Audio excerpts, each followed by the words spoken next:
Urusi ipo katika meza ya mazungumzo na uongozi wa Cuba na inajadili chaguzi za kutoa msaada. Hii ni kauli iliyotolewa na msemaji wa Kremlin Dmitry Peskov, ambaye alisema hayo mnamo Alhamisi.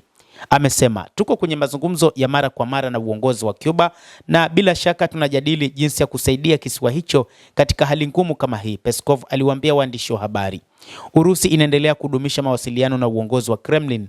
Msemaji wa Kremlin Dmitry Peskov alisema, licha matatizo makubwa ya kiuchumi ya Cuba kutokana na vikwazo vya Marekani, Urusi iko tayari kusaidia katika changamoto zote za kibinadamu. Moscow pia ililaani ongezeko la shinikizo la nje kwa Cuba, ikionyesha kuunga mkono uhuru wake wa haki ya kuchagua njia yake ya maendeleo.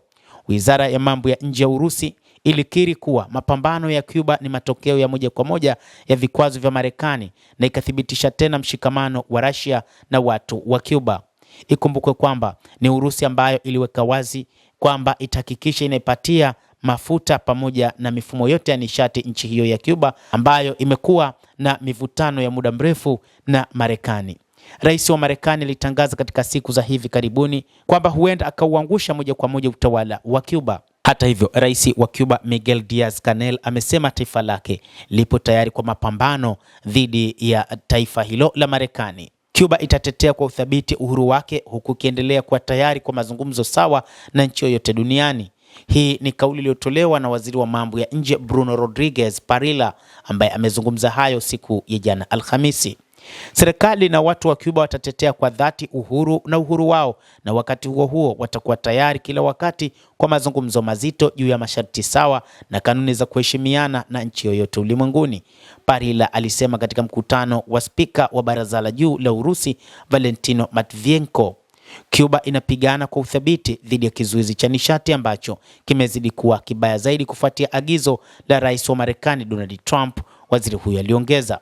Mwishoni mwa Januari, Trump alitia saini amri ya utendaji iliyoidhinisha Marekani kuweka ushuru wa forodha kwa bidhaa kutoka nchi zinazouza au kusambaza mafuta kwa Cuba, na pia alitangaza hali ya hatari akitaja tishio kwa usalama wa taifa unaodaiwa kutoka Havana.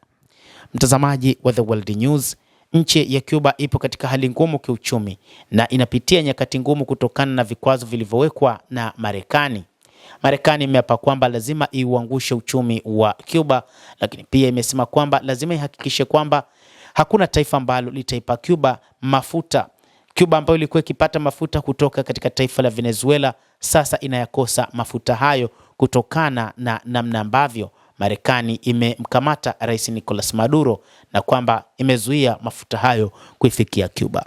Endelea kutufuatilia mtazamaji, lakini nikusihi usisahau kulike, usisahau kucomment, kadhalika kusubscribe channel yetu hii ili upate habari hizi kwa mapana kupitia The World News. Mimi ni Adam Hussein.